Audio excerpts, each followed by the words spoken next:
நண்பர்களே வணக்கம். இன்று 2025ஆம் ஆண்டு நடைபெற உள்ள புத்தாண்டு வரவு எப்படி இருக்கும் சிம்ம ராசினருக்கு என்பதை பற்றி தெரிஞ்சுக்க போறோங்க. பொதுவா வரக்கூடிய 2025ஆம் ஆண்டு சிம்ம ராசினருக்கு கொஞ்சம் சவால் நிறைந்த ஆண்டாக இருக்கும். காரணம் பார்த்தீங்கன்னா அஷ்டம சனி ஆரம்பமாக போகுதுங்க. இந்த அஷ்டம சனி பாதிப்பால சில மாறுதல்கள் வருவதற்கான வாய்ப்புகள் உண்டு. பொதுவாக உடல் ஆரோக்கியத்தில் எச்சரிக்கை தேவை. மன உளைச்சல் இருக்கும். பணத்தை கையாளுவதில் எச்சரிக்கை தேவை. குடும்பத்தில் எந்த ஒரு விஷயமாக இருந்தாலும் அனுசரித்து விட்டு கொடுத்து போவது சிம்ம ராசினருக்கு மிக மிக நல்லது. கணவன் மனைவி உறவிலே சின்ன கெடுபிடிகள் ஏற்படுவதற்கான ஒரு வாய்ப்புகள் அல்லது கருத்து வேறுபாடுகள் ஏற்படுறதுக்கான வாய்ப்புகள் இருக்கலாம். ஆகையினால வரக்கூடிய 2025ஆம் ஆண்டிலே அப்படி ஒன்றும் பெரிய அளவிலே மாறுதல்கள் நடைபெற போவதில்லை. இருந்தாலும் அஷ்டம சனி ஆச்சுங்கல்ல, அவருடைய கடமையை சரியாக செய்வாரே. ஆகையினால கொஞ்சம் நிதானம் தேவை. எந்த ஒரு காரியத்திலும் அகலக்கால் வைக்க வேண்டாம். வீட்டுக்கு தேவையான விரயங்கள் பொருள்கள் வாங்குவதற்கான வாய்ப்புகள் சிறப்பாக இருக்குது அப்படின்னு சொல்லாங்க.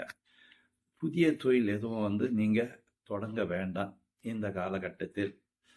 ஆகையினால சிம்ம ராசிக்காரர்கள் உடல் ஆரோக்கியம், மனக்கட்டுப்பாடு, தைரியம் இதையெல்லாம் கருத்தில் கொண்டு ஒவ்வொரு காரியத்தை செய்யும் போதும் எச்சரிக்கையுடனும் நிதானத்துடனும் செய்வது சிறப்பு. பொதுவாக கொடுக்கல் வாங்கல் இது சம்மந்தப்பட்ட விஷயங்கள்ல கொஞ்சம் எச்சரிக்கையா இருக்கணுங்க. யாரையும் நம்பியோ எந்த ஒரு காரியத்தையோ செய்யக்கூடாது. யோசித்து செய்யணும். சொல்வதெல்லாம் சிறப்பாக இருப்பது மாதிரி தோன்றும், ஆனா நம்மளை பிரச்சனைல மாட்டி விட்டுரும். ஷேர் மார்க்கெட்டு இந்த மாதிரியான விஷயங்கள்ல ஈடுபட வேண்டாம். சூதாட்டம் போன்ற விஷயங்கள்ல ஈடுபடுறது ரொம்ப பிரச்சனையை கொடுக்குங்க. இதில் போட்டால் 10 ரூபாய்க்கு 1000 ரூபாய் சம்பாதிக்கலாம் அப்படின்ற எண்ணங்கள்லாம் விட்டு வச்சிருங்க. ரொம்ப ரொம்ப எச்சரிக்கையோட ஒவ்வொரு அடியும் எடுத்து வைக்கக்கூடிய ஆண்டாக இந்த 2025ஆம் ஆண்டு இருக்குதுங்க. ஒரு பகுதியில் விரயங்கள் இருந்தாலும் மறுபகுதியில் குரு பகவானுடைய பார்வை சிறப்பாக இருக்குதுங்க. ஆகையினால கவலைப்பட வேண்டிய அவசியம் இல்லை. இருந்தாலும் பயப்பட மாதிரி சூழ்நிலைகள் இல்லை அப்படின்றத நீங்கள் தெரிஞ்சுக்கிட்டு தேவையில்லாத விஷயங்கள்ல மாட்டிக்க கூடாது அப்படின்றதுக்காக தாங்க மறுபடியும் இந்த விஷயத்த சொல்றேன். சிம்ம ராசிக்காரர்கள் மிக மிக எச்சரிக்கையாக இருக்கக்கூடிய ஒரு கால ஆண்டாக இது இருக்கிறது. மேலும் கோயில் குல பிரார்த்தனைகள், தெய்வீக வழிபாடுகள் இது எல்லாம் நீங்க மேற்கொண்டு வாங்க.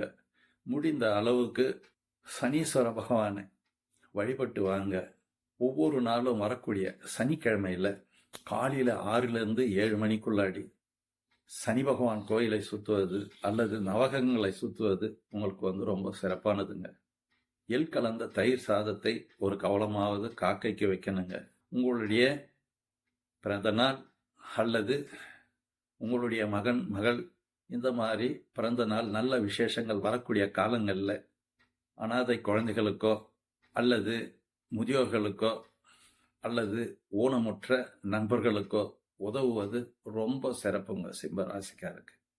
ஆகையினால தெய்வீக பிரார்த்தனைகள், எந்த ஒரு காரியத்தை எடுத்தாலும் நிதானத்துடன் செயல்படுவது, கோவப்படாமல் இருப்பது, ஒவ்வொரு விஷயத்தையும் ஆழ்ந்து யோசித்து முடிவெடுப்பது இதெல்லாம் சிம்ம ராசிக்காரர்கள் கடைபிடித்தாரானால் கண்டிப்பாக நன்மைகள் நடக்குங்க. அப்படி ஒன்றும் பெரிய அளவுக்கு பிரச்சனைகள் கொடுக்காது. வருவது போல் தெரியும், ஆனால் நல்லதே நடக்கும். வாழ்க வளமுடன். நன்றி, வணக்கம்.